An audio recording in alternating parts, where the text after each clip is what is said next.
برائے کرم بیٹھ جائیے، برائے کرم بیٹھ جائیے، جو عوام مسجد میں کھڑے ہیں بیٹھ جائیں، برائے کرم بیٹھ جائیں، برائے کرم بیٹھ جائیں،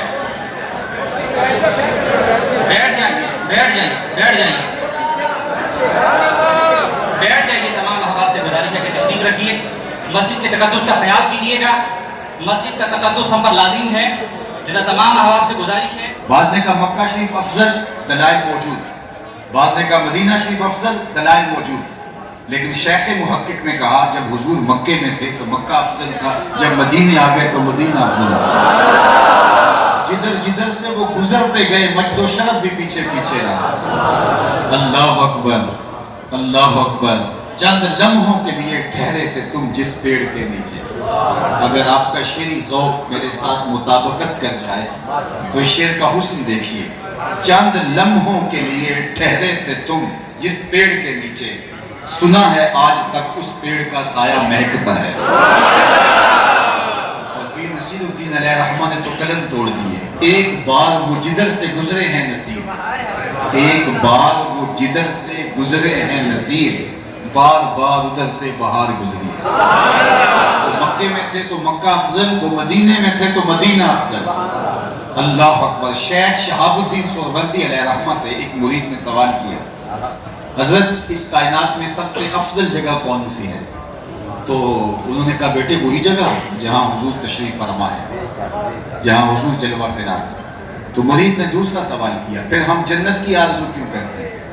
ایک سوال ہے، جب سب سے افضل جگہ وہ ہے تو پھر جنت کی آرزو کیا معنی رکھتی؟ تو شیخ نے جو جواب دیا سننے کے قابل ہے۔ شیخ نے کہا بیٹے جب حضور یہاں ہیں تو یہ جگہ افضل ہے، جب جنت میں ہوں گے تو جنت افضل ہوگا۔ مکے میں ہیں تو مکہ افضل، مدینے میں ہیں تو مدینہ افضل، جنت میں ہیں تو جنت افضل۔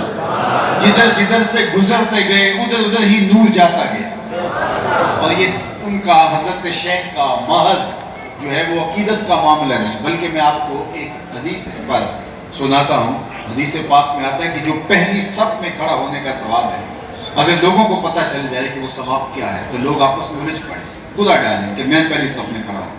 اب پہلی صف کون سی ہے؟ شیخ یہاں کھڑے ہوتے ہیں اور یہ سب پہلی صف ہے، لیکن اگر یہ مصلی برآمدے میں بچھا لیں تو بتاؤ یہ سب پہلی صف رہے گی؟ اور اگر وہ وہاں سے بھی مصلی اٹھا کے چھت پہ لے جائیں تو شرف چھت پہ چلا گیا۔ اب شیخ یہاں کھڑے ہیں تو شرف یہاں ہے، وہاں صحن میں چلے گئے تو شرف صحن میں، اور اگر مصلی چھت پہ لے گئے تو شرف چھت پہ۔ 14 صدیاں گزرنے کے بعد آج کا امام اگر مصلی بدل لے تو شرف بدل جاتا ہے۔ تو نبیوں کا امام مکے میں ہو تو شرف مکے میں، مدینے میں ہو تو شرف مدینے میں، جنت میں ہو تو شرف جنت میں، جدھر جدھر سے گزرتے جائیں گے مجد و شرف بھی پیچھے پیچھے۔ تو کہا قسم محبوب تیرے زمانہ ہستی کی، بے شک انسان خسارے میں ہے۔ آج کا انسان تو سوال کر سکتا ہے کہ میں تو خسارے میں نہیں ہوں، کہاں گھاس پھوس کی جھونپڑیاں اور کہاں عالی نسل محلات، کہاں کھانے کے لیے نان شبینہ بھی میسر نہیں تھا، اور کہاں ٹیبل پہ اتنے کھانے لگے ہوتے ہیں کہ انتخاب کرنا مشکل ہوتا ہے کون سا کھائیں کون سا چھوڑ دیں، کہاں ایک لباس اس پر بھی پابند لگے ہوتے تھے، اور کہاں آج اتنے لباس لٹکے ہوئے ہیں کہ موسم بدل جاتا ہے لباس بدلنے کی باری نہیں آتی۔ تو میں تو خسارے میں نہیں ہوں، میں تو عروج اور ترقی کی طرف جا رہا ہوں۔ اللہ نے کہا محبوب مجھے قسم ہے تیرے زمانے کی، انسان خسارے پہ۔ تو یہ انسان تو خسارہ مانتا نہیں، وہ کہتا ہے کہ میری زندگی کا حسن دیکھو، یہ بلند و بالا عمارتیں، یہ لشکار عمارتی مارکیٹیں، یہ زندگی کا حسن میں نے کشید کر لیا، میں نے ایٹم کا کلیجہ شک کر لیا، میں نے زمین کی تنابیں پکڑ لی، میں نے پانیوں پہ قبضہ کر لیا، کائنات کا حسن میں نے کشید کر لیا۔ تو کہاں خسارے میں ہوں، کہاں تھک جاتے تھے چل چل کے منزل نہیں آتی تھی، اور آج جو ہے وہ ایک ملک سے دوسرے ملک تک چند گھنٹے وہ ہمارے اسلام پر شک کرے گا یا ہمارے مسلمان ہونے پہ شک کرے گا۔ تو مجھے اور آپ کو دیکھنا ہوگا کہ اگر ہم مسلمان ہیں تو ہمارا رویہ گواہی دے، ہمارا طرز عمل گواہی دے، ہمارا انداز حیات گواہی دے، ہم دور سے بھی پہچانے جائے کہ ہم مسلمان ہیں، اور اگر کوئی ہمارے ساتھ جڑ کے دیکھے، ہماری ہمسائیگی کے اندر کوئی بس کر کے دیکھے، ہمارے سے رشتہ ناتا جوڑ کر کے دیکھے، تو اسے گواہی ملے ہمارے رویے سے، ہاں ہاں حضور کے غلام ایسے ہوا کرتے۔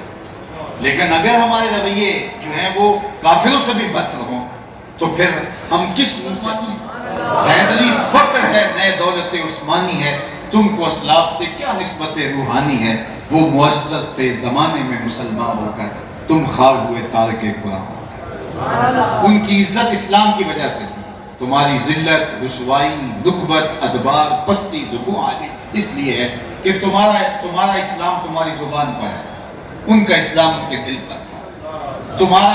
تمہارا جو ہے وہ اسلام تمہاری نوک زبان پر ہے، قولاً تم مسلمان ہو لیکن وہ رویتاً مسلمان ہو۔ جب وہ کسی سے کاروبار کرتے تھے تو پتہ چلتا تھا یہ مسلمان ہے، جب کسی سے وعدہ کرتے تھے پتہ چلتا تھا یہ مسلمان ہے۔ حضور علیہ السلام سے پوچھا گیا کہ مومن بزدل ہو سکتا ہے؟ کہا نہیں، مومن بہادر ہوتا ہے، لیکن ہو سکتا ہے کبھی بزدلی بھی کر جائے، آخر بشری تو ہے۔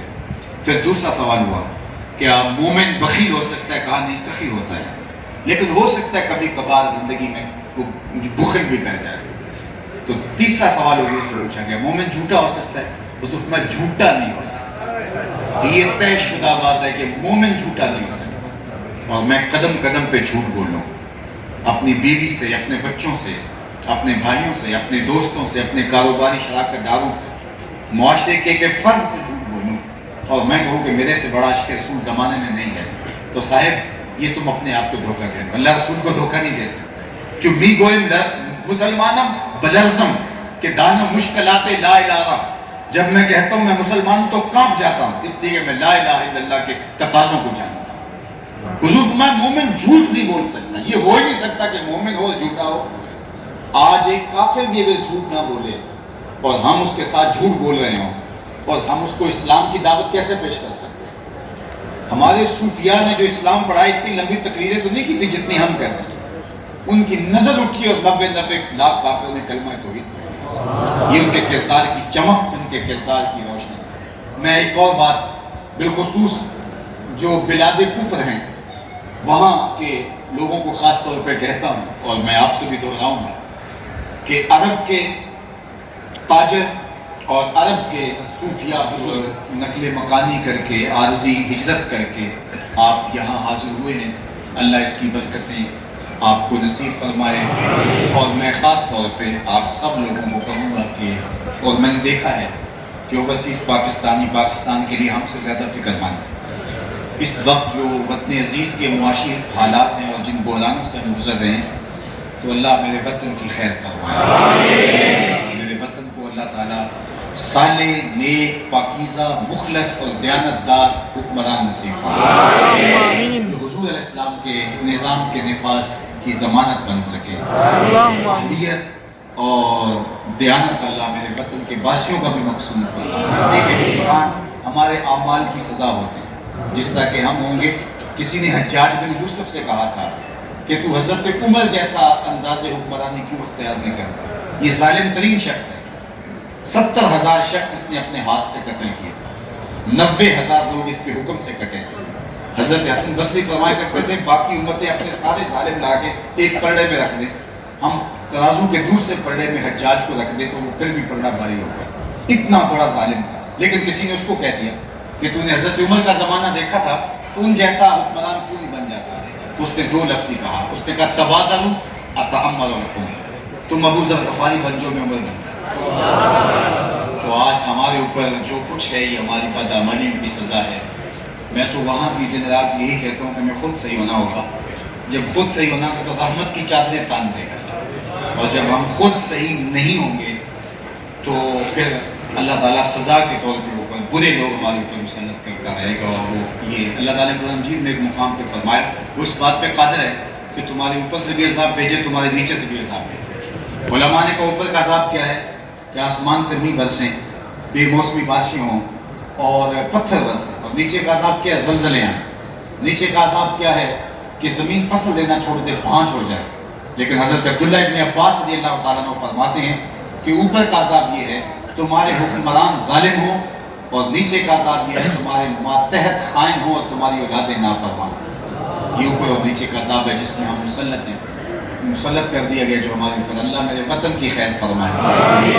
خاص عنایت ہے، بہت سارے لوگوں نے دعاؤں کا کہا، میرے دل میں تو تھا کہ میں مزید گفتگو کروں، لیکن اپنے ٹارگٹ سے ہم تقریباً جو ہے وہ آگے بڑھ گئے۔ تو مجھے حضرت نے کہا اور آپ سب کے علم ہے کہ اس وقت پاکستان معاشی بحرانوں میں مبتلا ہے، تو جس طرح ہر شعبے میں بحران ہے، تو اس طرح ادارۃ المصطفیٰ کا مرکز، اس سے جڑے ہوئے جو ہے وہ درجنوں ادارے اس وقت وہ بھی سخت مالی بحران میں مبتلا ہے۔ آپ کی ہر طرح کی دعاؤں کی ضرورت ہے، اور میں امید رکھتا ہوں کہ اوورسیز پاکستانی اگر اس مشکل موقع پہ ہمارے ساتھ کھڑے ہو جاتے ہیں، اور ایک ایک فرد ایک ایک طالب علم کے ساتھ بھی کھڑا ہو جاتا ہے، جو کہ بہت بڑی رقم نہیں ہوتی، تو میرا خیال ہے کہ ہم جو ہے وہ آگے بڑھ سکتے ہیں۔ بس آپ سے دعاؤں کی ضرورت ہے۔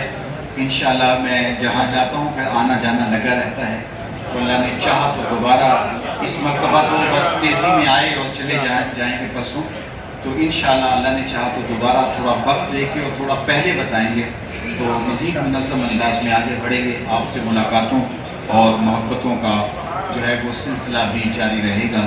اللہ دنیا آخرت کی بلائیاں نصیب فرمائے۔ مجھے دوستوں نے ملاقات کا کہا تو میں نے کہا کہ جو آخری شخص ہے اس شخص تک میں موجود رہوں گا ملاقات کے لیے۔ صرف یہ ہے کہ آپ ترتیب سے آتے رہیں گے، آسانی سے آتے رہیں گے، تو انشاءاللہ جو ہے وہ خیر ہوگی۔ اللہ آپ سب کو جزائے خیر عطا فرمائے۔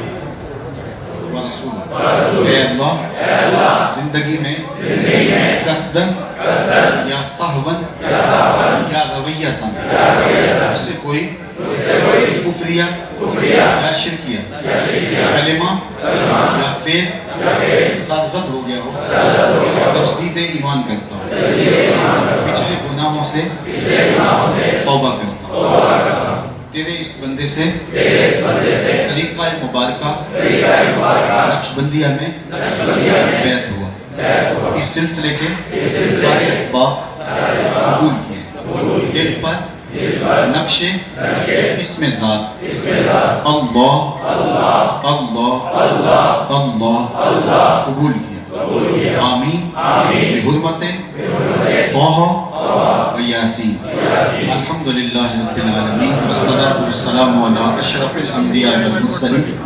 اللہ اٹھے ہوئے ہاتھ کبھی خالی نہ موڑے جائیں، پھیلی ہوئی جھولیاں رحمتوں سے بھر دی جائیں، وقت کی بہاریں نصیب ہوں، مقدر کی خزائیں رخصت فرما دیں، جیے تو تیرے لیے مرے تو تیرے دین کے لیے، زندگی کی آخری ہچکی تک تیرے رسول کے وفادار ہیں، ہر علت سے ہر قلت سے ہر ذلت سے رہائی عطا کریں۔ اللہ اپنے محبوب کے در کی گدائی عطا کریں، نفس و شیطان کے مکر و فریب سے دجل و تلبیسات سے ہماری حفاظت فرمائے، ہمارے باطن ستھرائیوں سے پاکیزگیوں عفتوں سے مالا مال کریں۔ اللہ دور و نزدیک سے جتنے لوگ اس اجتماع میں شامل ہوئے سب کو برکتیں عطا فرمائے۔ اللہ میرے وطن کی خیر فرما، میرے ملک کو معاشرت کا جمال اور معیشت کا حسن